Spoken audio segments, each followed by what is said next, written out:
Hello everyone, आप सब कैसे हैं? मैं उम्मीद करता हूं कि बहुत अच्छे होंगे और अपनी पढ़ाई को बहुत अच्छे से कर रहे होंगे। मैं आकाश कुमार उड़ाना आईसीटी वर्चुअल क्लासरूम में आपका बहुत बहुत स्वागत करता हूं मेरे प्यारे बच्चों।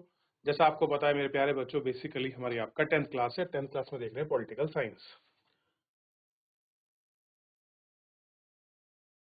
इसी पॉलिटिकल साइंस के अंतर्गत हम लोग देख रहे थे लोकतंत्र के जो आपके परिमाण हैं उस पर हम लोग बात कर रहे थे।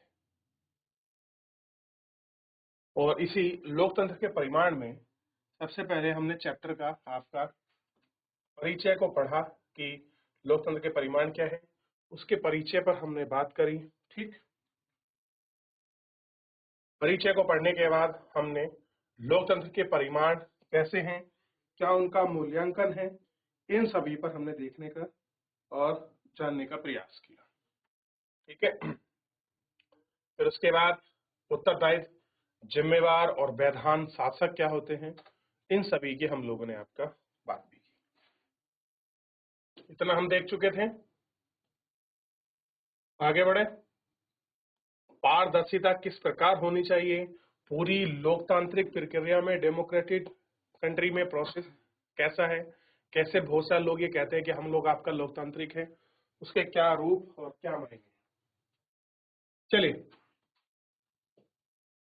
और क्या जवाबदेही है, कैसे उसके प्रति जवाबदेही है, क्या उसका निर्णय है, इन सभी पर हम लोग एक एक करके बहुत अच्छे से बात करेंगे कि किस प्रकार की आपकी जवाबदेही है, किस प्रकार के उनके निर्णय हैं, इन पर हम लोग आपका देख लेंगे। ठीक है ना। अब देखिए, पाकिस्तान को पीछे छोड़कर राष्ट्रशाही तंत्र में ऊपर है, लोकतंत्र बेहतर है। अब यहाँ आपके पूरी रैंकिंग को दिखाया गया है। देखिए, ठीक। और कभी कभी आपके तानाशाह है, कोई फर्क नहीं पड़ता। कह रहे हैं कि state of democracy in south Asia, Delhi Oxford university की प्रेस 2007 का दिखाया। तो काफी पुराना है, अब तो काफी इसमें बदलाव आ चुके हैं। ठीक, आज हम इसमें सबसे इंपॉर्टेंट टॉपिक शुरू करने जा रहे हैं जो किसी देश का बहुत ही महत्वपूर्ण बिंदु है, जिसे कहते हैं आर्थिक समृद्धि और विकास। क्या कहते हैं? आर्थिक समृद्धि और विकास। लोकतांत्रिक शासन में अच्छी सरकार की उम्मीद की जाती है, तो उसे विकास का उम्मीद तय उचित नहीं होता। अगर हम 1950 से 2000 के बीच में सभी लोकतांत्रिक शासन और तानाशाहों के कामकाज की तुलना करें तो पाएंगे कि आर्थिक समृद्धि के मामले में तानाशाहियों का रिकॉर्ड थोड़ा सा बेहतर है। ऐसा है, तानाशाही का जो रिकॉर्ड है वो थोड़ा सा बेहतर है। ठीक, उच्चतर आर्थिक समृद्धि हासिल करने में लोकतांत्रिक शासन की यह अक्षमता हमारे चिंता का कारण है, पर अकेले ही इसी कारण से लोकतंत्र को खारिज नहीं किया जा सकता। जैसा आपने अर्थव्यवस्था में पढ़ा है कि आर्थिक विकास के कई करों, मसलन देश की जनसंख्या के आकार, वैश्विक स्थिति व अन्य सहयोग और देश में तय की गई आर्थिक प्राथमिकताओं पर भी निर्भर करता है। क्या है? इन बहुत सारी चीजों पर निर्भर करता है। तानाशाही वाले कम विकसित देशों और लोकतांत्रिक व्यवस्था वाले कम विकसित देशों के बीच अंतर नगण्य है। हम उम्मीद कर सकते हैं कि इस मामले में लोकतांत्रिक व्यवस्था तानाशाही से नहीं छोड़ेंगे। कह रहे जो लोकतांत्रिक व्यवस्था है उनको हम तानाशाही से नहीं छोड़ेंगे। ठीक, तानाशाही और लोकतांत्रिक शासन वाले देशों में आर्थिक विकास में दर अंतर भले ही ज्यादा हो, लेकिन इसके बावजूद लोकतांत्रिक व्यवस्था का चुनाव भी बेहतर है, क्योंकि इसके अनेक सकारात्मक फायदे हैं। कैसे हैं इसके अनेक सकारात्मक फायदे? इससे आगे के 3 पन्नों पर दिए गए कार्टून धनी गरीब लोगों के बीच अंतर को दिखाया गया है। आर्थिक समृद्धि का लाभ सबसे पहले बराबर हुआ है और राष्ट्र में धन अपनी हिस्सेदारी को बढ़ाने, गरीबों को करने के लिए इस देश में आप देखेंगे। तो सबसे पहले आर्थिक समृद्धि और गरीबी ये क्या है, आप इसका बहुत अच्छे से आकलन और विश्लेषण कर सकते हैं। तो देखिए, आकलन और विश्लेषण आपके समक्ष है। चलिए, ये देखिए, इस तरीके से दिखाने का प्रयास किया है गरीब को, और इस तरीके दिखाया जो बीच में है मध्यम वर्गीय वैसे कह सकते हैं।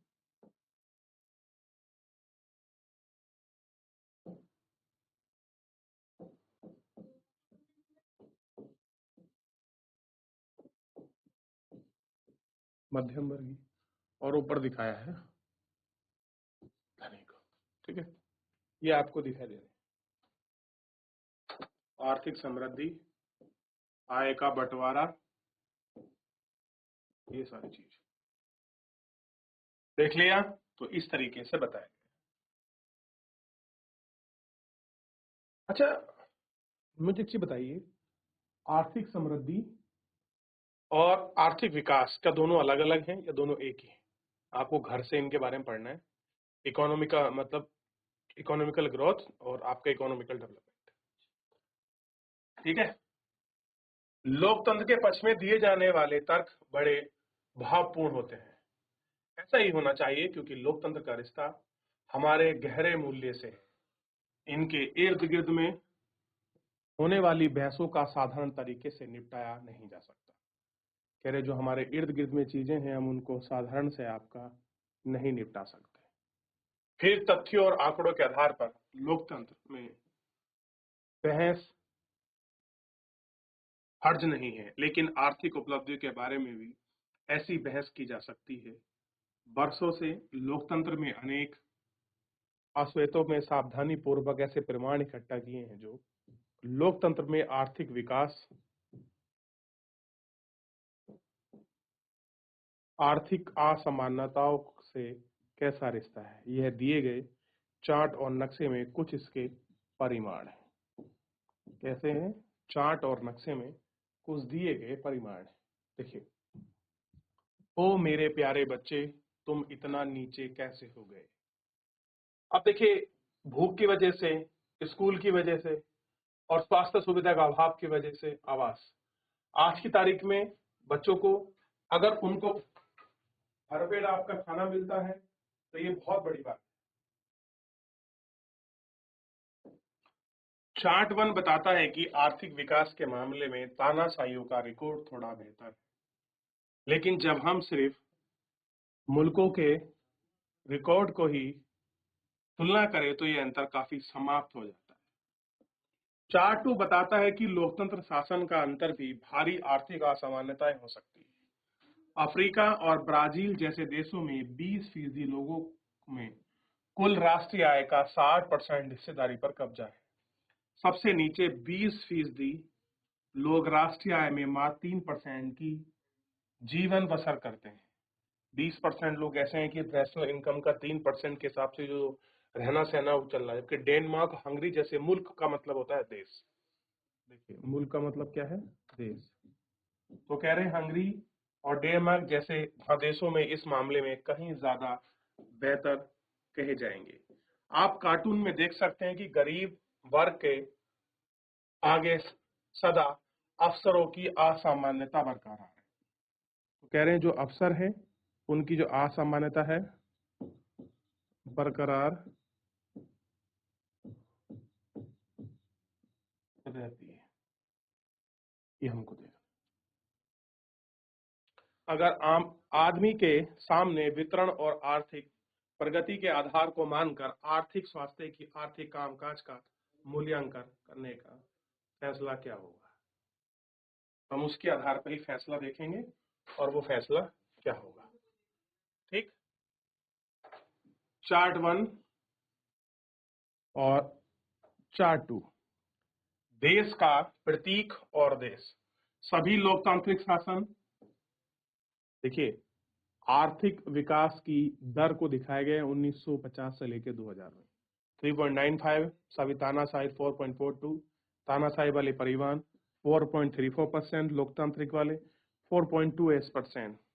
ठीक, इसमें बड़े अच्छे से उनको दिखाया गया है और व्यक्त किया।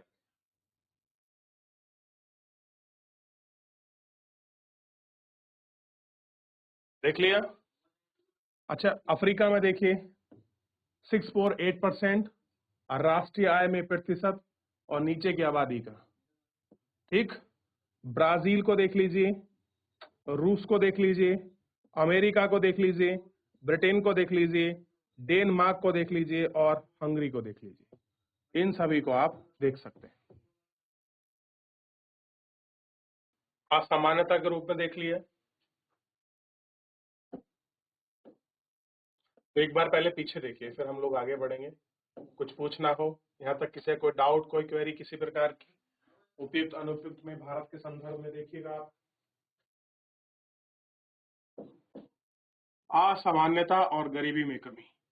आर्थिक समृद्धि की बात तो खैर ही है, लेकिन लोकतांत्रिक व्यवस्थाओं से यह उम्मीद रखना कहीं ज्यादा तर्कसंगत है कि वे आर्थिक असमानताओं को कम करेगी। क्या उम्मीद की जाती है कि जो आर्थिक असमानता है, लोकतंत्र व्यवस्था उसको कम करेगी, ऐसी उम्मीद की जाती है। देश की आर्थिक विकास को तेजी से तब होगा जब आमदनी का वितरण इस तरह से होगा, लेकिन कभी उसका बराबर उसको लाभ मिले और सभी लोग बेहतर जीवन की गुजारिश कर सकें।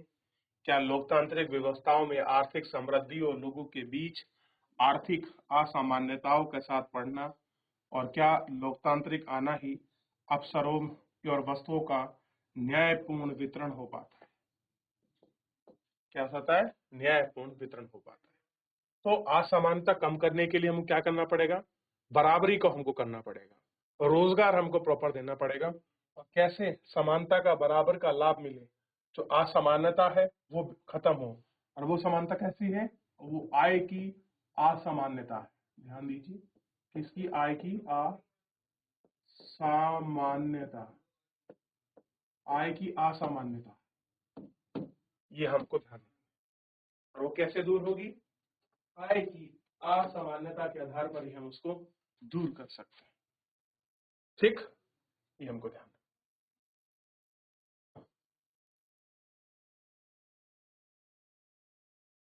लोकतांत्रिक व्यवस्था राजनीतिक असमानताओं पर आधारित है। प्रतिनिधियों के चुनाव में हर व्यक्ति का वजन खराब होता है। व्यक्ति को राजनीतिक क्षेत्र में परस्पर बराबरी का दर्जा तो मिल जाता है, लेकिन इसके साथ हम आर्थिक असामान्यताओं को बढ़ाता है। मुट्ठी भर धन कुबेर आय और संपत्ति में अपने अनुपात से ही बहुत ज्यादा पाता है, इतने में नहीं देश की कुल आय का हिस्सा। समाज में सबसे निचले हिस्से पर लोग जीवन बसर नहीं करते, काफी कम संसाधन मिलते हैं, उनकी आमदनी गिरती है। कई बार भोजन, कपड़ा, मकान, शिक्षा, इलाज जैसी बुनियादी जरूरतें करना भी मुश्किल हो जाता है। यानी कि जो बेसिक चीजें हैं, जैसे भोजन हो गया, उसमें दिक्कत है, कपड़ा खरीदने में दिक्कत है, मकान में दिक्कत है, बच्चे स्कूल नहीं जा पाते और इलाज के लिए पैसे नहीं है। तो ये क्या है? ये कुछ बेसिक चीजें हैं जिनकी आपकी पूर्ति होने के लिए भी समस्या हो रही है। तो ये एक समस्या का विषय है। वास्तव में जीवन में लोकतांत्रिक व्यवस्था आर्थिक असमानताओं को कम करने में ज्यादा सफल नहीं हो पाई है। अर्थशास्त्र की कक्षा 9 में पाठ्यक्रम में आपने भारत की गरीबी के बारे में पढ़ा है। मतदाताओं और गरीबों की संख्या काफी बढ़ गई है, इसलिए कोई भी पार्टी उन मतों को हाथ से धोना नहीं चाहती। फिर भी लोकतांत्रिक ढंग से निर्वाचित सरकार गरीबी के सवाल पर उतना ध्यान देने की तरफ नहीं जाने पड़ती। आप उम्मीद कर सकते हैं कि देश में हालत दूसरे से भी ज्यादा खराब हो गई है। बांग्लादेश में आधी से ज्यादा आबादी में गरीबी में जीवन गुजार रही है। इतनी? आधी से ज्यादा। अपनी खाद्य आपूर्ति के लिए भी अमीर देशों पर निर्भर होना पड़ रहा है। कैसे हो रहा है? अपने देशों पर निर्भर होना पड़ रहा है। तो ये सारी चीजें हैं जो हमको आजकल निरंतर रूप से देखने के लिए मिल रही हैं।